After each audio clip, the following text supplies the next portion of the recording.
The Hollyland MARS 400S is a low-latency wireless video monitoring tool. If you're a small film crew or a videography team, your director and other staff can remotely monitor what's being captured by the camera operator with minimum messing around. You can connect up to 2 receivers to the transmitter natively, and then up to 4 phones can monitor along with the main feed using the HollyView app on iOS or Android. I'll take a look at the app later on in the review. In Hollyland terms, the MARS 400S is a consumer product, and that kind of makes sense when you look at their other offerings, but it has many of the hallmarks of a high-quality professional device. It does come with a higher price tag than the MARS 300 and is a decent upgrade to the MARS 300. But do beware though, because there are a few key areas where Hollyland restrict this product and keep it well in consumer territory. So, is this just an expensive video sender? Short answer, no. An Amazon search of HDMI video sender will bring up some units for less than £100. Don't make a mistake of thinking this is the same product. It would be like comparing an Atomos Sumo to a 19-inch television. They both show images on a 19-inch screen, but they are far from being the same product. You only have to hold the MARS 400S to realise that this is in a completely different league. The build quality is better, the image quality is better, the I/O is much better, latency is lower. There's many things that differentiate this from a video sender. So looking firstly at input and output, on the video side, unlike the MARS 300, which is an HDMI only device, and the MARS 400, which is dual HDMI, the MARS 400S includes 3G SDI on both transmitter and receiver, together with a full-size HDMI port. Admittedly, a lot of smaller consumer cameras don't use SDI, but many monitors and recorders do. So the MARS 400S is receiving on channel 5 here, 1080p, 60 frames a second. And I'm outputting from both SDI and HDMI. HDMI is going into a standard consumer television, and the SDI output into the Shogun recorder here. There's a USB-C socket on the side of the product here, which is used for firmware upgrades. I haven't done it because these had the latest firmware on when I received them, but I am assured that it's a really simple process and can be done in the field. You can just hook up a laptop and put the firmware across. It even comes with a USB-C to USB-A adapter in case your laptop doesn't have USB-C outputs. Battery power is through a Sony NPF mount. The Hollyland documentation shows these units with an NPF 770 battery, but I've tested these with NPF 550 batteries, which also work okay. Using an industry standard is such a plus point. I can switch batteries between some of my lights, my recorder, and the MARS 400S. To get decent battery life, you'll need to use the NPF 770 battery, which does make an otherwise slimline product a bit of a monster.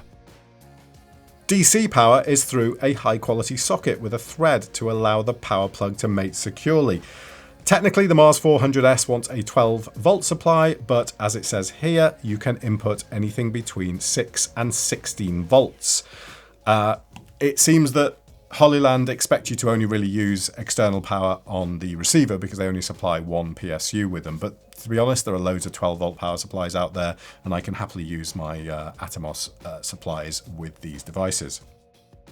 RF is through a male SMA connector. Again, this is nice to see because it's standard and allows simple connectivity to higher performance antennas, including third-party products. It's the same connector you'll find on many wireless devices with an external antenna. You get a spare antenna in the box, which I'm now using on one of my studio lights because I lost that one. Each unit has a female 1/4-20 tripod thread on the base. It's a sturdy metal thread mounted beautifully into the aluminium casing. You can fit the units vertically if you have a big rig and won't notice tech sticking 20 centimeters up from the top of your camera. Alternatively, you can attach the metal bracket provided to mount horizontally to a cold shoe. The only problem here is that when it's fitted horizontally, it's the wrong way round. So the display, which they've added, and is very nice because it shows you battery power and signal, and your controls for changing anything like image quality and channel are facing downwards and you can't get to them. Seems like an oversight to me because surely the transmitter would be the one that needs the battery power and therefore needs the visible battery life. The transmitter sends video on a 5 GHz signal using OFDM modulation. The exact frequencies used will vary from region to region. As soon as you turn the unit on, it seeks out a clear channel, and the receiver then seeks out the transmitter, and that's it, you're ready to go. I'm not sure if Hollyland uses 5 GHz due to bandwidth requirements, or maybe it's just as an alternative to an otherwise already overcrowded 2.4 GHz spectrum. It's the right choice, but it does have the same limitations as, say, 5 GHz on your home internet router. It's just limited in range as soon as you have any kind of obstacles. I've tested the range on these and I've managed it 100 meters down the road, no problem, when I've got line of sight out of the window. But as soon as I go downstairs with the device, which is like 5 meters away from the transmitter, I can get problems, and that's in a kind of older Edwardian building here. So not ideal when it's got to go through something vaguely solid. Resolution on these tops out at 1080p 60 frames a second. HDMI supports all standards down to SD. SDI supports 720 and 1080. Resolution's auto-detected from on the transmitter as soon as you turn the unit on, and you don't need to configure anything really. Some of you may be thinking immediately, why aren't these 4K? I need the devices to be 4K. Well, at this price point, you won't get a wireless 12G 4K transmitter. If you're willing to increase your budget by maybe 8 to 10 times, you might have more luck. For example, you could go out there and get a TDCatTech Bolt 4K for about £6,000. Of course, it's nice to monitor 4K HDR 12-bit color if that's what you're shooting, but for £600, you're not going to get it. Your camera can happily record in 4K, and you can downsample for the output via SDI or HDMI, and your crew can view in perfectly reasonable full HD what you're shooting, and it's quite sufficient for a product of this type. Latency is ever so crucial on wireless video. In an ideal world, monitoring has to be real time, but low latency is always desirable. Do you remember at the start of the review I said that Hollyland classed the MARS 400S as a consumer product? Well, this is one of the ways they distinguish this device from their professional range. The MARS 400S manual states that latency is under 0.1 seconds. This latency figure looks good on paper, but it's still 100 milliseconds and is a very noticeable lag in some circumstances. The MARS offers 3 latency presets. They sacrifice image quality for improved latency, and in my testing I managed 140 milliseconds on the high image quality setting using SDI on the transmitter and HDMI on the receiver. I do feel that latency is almost crippled on this device intentionally. There are times when a £30 webcam connected via Ethernet and then streaming wirelessly to my smartphone can perform as well as these as far as latency is concerned. Don't get me wrong, it's not as good and it isn't as consistent and doesn't do it all the time, but it is possible, and it makes me think that they could kind of do a bit better than they are. Just a word of warning, if you have watched other reviews on this product as well, I've seen people connect these to consumer televisions and then state that the latency is bad, but consumer televisions inherently have delay and latency on the HDMI input themselves, which makes it a completely unfair test. Video quality is superb. Let's make no mistake, the receiver outputs video that's virtually indistinguishable from the source on any of the displays that I have, at least in low motion scenes. I tested this in my unboxing video, and it's possible here to see slightly less control on the highlights, but this is a grade of S-Log footage, and I matched the color grade exactly between shots. I didn't adjust for a potentially hotter video signal, as I wanted a fair comparison. On paper, however, the distinctions between the Pro products in their line and the consumer products continue here. Although the transmission carries the full contents of the HDMI and SDMI signal, the Pro line offers lossless video, whereas this will compress the video to send it. So the video that's being received is lossy and will then potentially not look as good as the actual source.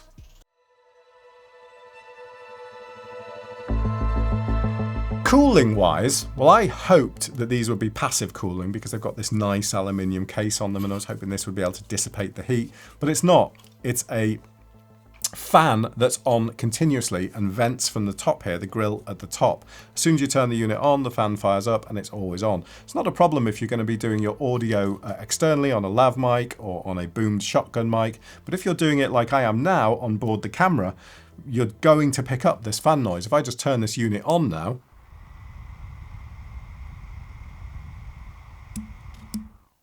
That's holding it up to my shotgun mic, so admittedly it's a bit unfair. It might be making a bit too much noise there. But you can hear the fan power up, and that's on at a continuous speed, continuously. It'd be nice if it was adjustable even, so, you know, when the unit wasn't actually hot, it could be much slower and maybe even off. As mentioned, you can connect one transmitter to up to 4 smartphones simultaneously and monitor video via the HollyView app.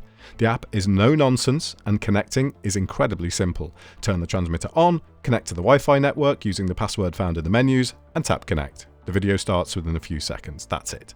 Tapping on the screen gives you a plethora of tools, including a waveform monitor, histogram, focus peaking, zebras, monocolor, false color, punch-in, and even 3D LUTs to help you when viewing log footage. You can grab individual frames and record the stream on the phone if you wish. My only criticism of the app is that I found saving the recorded video to my camera roll caused a massive crash. I'm not talking about just an app closing. My phone completely rebooted back to the Apple logo. That said, there have been 2 updates to HollyView since I received the product, so it's frequently developed and presumably regularly improved. Performance-wise, it's a much more hit and miss than using the standard reception on board the unit. Video glitches occasionally, even at close range, similar to a weak digital TV signal. However, it recovers well and retains the low latency, but it can be a bit annoying at times. I guess this is the price you pay for having aggressively low buffer times. It's entirely usable and is a lovely addition to an already great product. In conclusion, the Mars 400S is a niche product. You'll know if you need one, and if you do, this could be a tremendously useful tool. It is beautifully made and works reliably. I've spoken in the video about how it differs from the professional variants that cost like between 5 and 10 times as much. And you might be thinking that that's a completely unfair comparison to make. But I also feel that a review like this should list out the limitations of the product compared to other products, and then you can decide whether they're actually a limitation at all. Product links are in the description. Just want to say a quick thank you to Hollyland for providing these products for review. All opinions stated in this video are entirely my own. Thank you very much for watching, and I'll see you soon.